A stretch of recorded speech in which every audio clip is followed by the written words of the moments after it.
तो वोट युद्ध में बिल्कुल क्लियर हो गया है कि कौन जीत रहा है और कौन हार रहा है। लेकिन इस वक्त बड़ी खबर मध्य प्रदेश से आ रही है, उसके बारे में अभिषेक हम बताएंगे कि कैसे वहां पर जो कार्यकर्ता है वो आपस में भिड़ चुके हैं। ये समझिए आप कि अब जो तस्वीर क्लियर हो रही है तो कैसे ये तस्वीर भी देखने को मिल रही है जहां पर जो कार्यकर्ता है वो अब आपस में कैसे झगड़ रहे हैं। ये शाहजहांपुर की तस्वीरें हैं। लगता है एमपी में जो क्या कहेंगे उसे, उठापटक हुई है और उलटफेर हुआ है। उसके कारण कार्यकर्ताओं में जिनमें कुछ मायूसी आई होगी वो शायद अपनी मायूसी निकाल रहे हैं। एमपी के शाहजहांपुर में हंगामा, और ये कांग्रेस और बीजेपी के कार्यकर्ता हैं या कोई और हैं वो देखने की बात होगी। मध्य प्रदेश में जो जिस तरह का जनादेश आया है, जिसको बहुत आशा सिर्फ 1 या 2 एग्जिट पोल बता रहे थे, बाकी किसी ने नहीं की थी। And it seems like a law and order situation, proper law and order situation. Tear gas shell being used there by the police.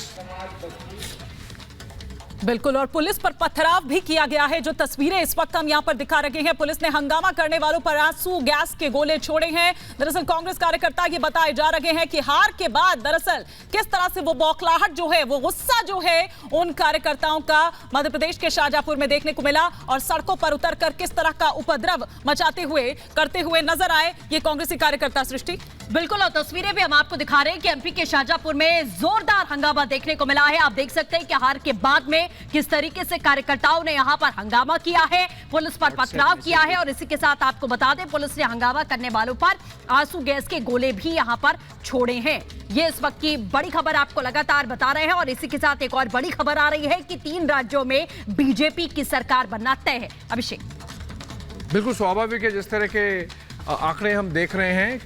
Bharatiya Janata party ने राजस्थान, जिसके बारे में कहा जाता था कि वहाँ तो बीजेपी जो वहाँ का रिवाज है सरकार पलटने का, उसके हिसाब से सरकार बनाएगी, और मध्य प्रदेश में एकदम सरप्राइज। और उससे भी बड़ा सरप्राइज जो है छत्तीसगढ़ में, अगर उसको हम फिर से एक बार चर्चा करें, आंकड़े बता दें एक बार पहले फिर से। बीजेपी लीड्स प्लस विन मिला के 166, मध्य प्रदेश में 62 कांग्रेस सिमटती हुई दिख रही है 62 पर।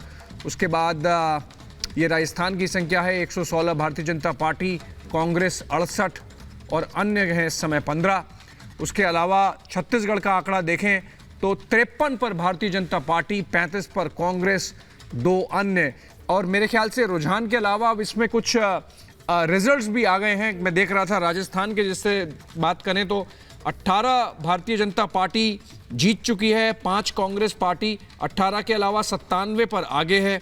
ये राजस्थान का रिजल्ट है। उसके अलावा अगर वापस जाएं मध्य प्रदेश के देखें, मध्य प्रदेश में भी कुछ रिजल्ट्स आ चुके हैं। रुझान के अलावा 4 भारतीय जनता पार्टी, 1 भारतीय आदिवासी पार्टी, और कांग्रेस का भी खाता नहीं खुला है। ये मध्य प्रदेश का 165 का जो आंकड़ा है उसमें से हम देख रहे हैं। उसके अलावा छत्तीसगढ़ में जाएं तो शायद अभी रिजल्ट कोई आया नहीं है। तेलंगाना में कुछ रिजल्ट्स आ चुके हैं। कांग्रेस 4, बीआरएस 3, और ये रिजल्ट्स हैं। अभी तक भारतीय जनता पार्टी का आंकड़ा शायद कोई आया नहीं है, इलेक्शन कमीशन की वेबसाइट पे नहीं दिखा रहा है। रजत, आपको लगता है कुछ रिजल्ट्स आ गए हैं? वहाँ बता रहे थे कामारेड्डी में शायद। कामारेड्डी का लास्ट राउंड चल ही रहा था, जिसमें कि बीजेपी के वहाँ के कंटेंडर वेंकट रमन लीड कर रहे थे।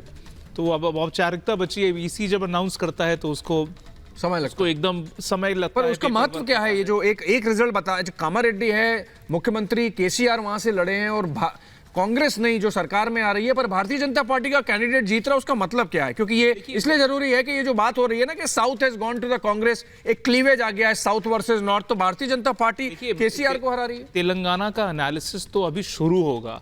पूरी जमीन तैयार करी थी भारतीय जनता पार्टी ने, बंडी संजय जी ने। वहां पर तमाम लीडर्स बीआरएस के और कांग्रेस के सब जुड़ के भाजपा की एक रणनीति बन रही थी वहां पर। लेकिन कुछ एक ऐसा विषय हुआ जिसमें कि शायद बंडी जी को हटाया गया। वो शायद एक ब्लंडर था बीजेपी का, और बीजेपी के सारे बड़े नेता इसको रियलाइज करते हैं। उनको उस समय नहीं हटाना चाहिए था। नहीं हटाते तो जो आज आप कांग्रेस का देख रहे हैं, कोई कांग्रेस का बेस नहीं है, ये बेस एंटी इनकम्बेंसी का था, जो कि जिसने पब्लिक ने निर्धारित कर लिया था कि इस बार केसीआर को हटाना है, तो वो सब ग्रेविटेट कर गए कांग्रेस। लेकिन कांग्रेस तो कहती है कि तेलंगाना बनाया ही उसी ने, नहीं, उसी का है। उस बात पे तो वोट भी नहीं ले रहे थे ना। वोट देखिए किस बात पे लिया कांग्रेस ने, बाय बाय केसीआर कर करके उन्होंने एक पूरा माहौल बनाया पूरे स्टेट में।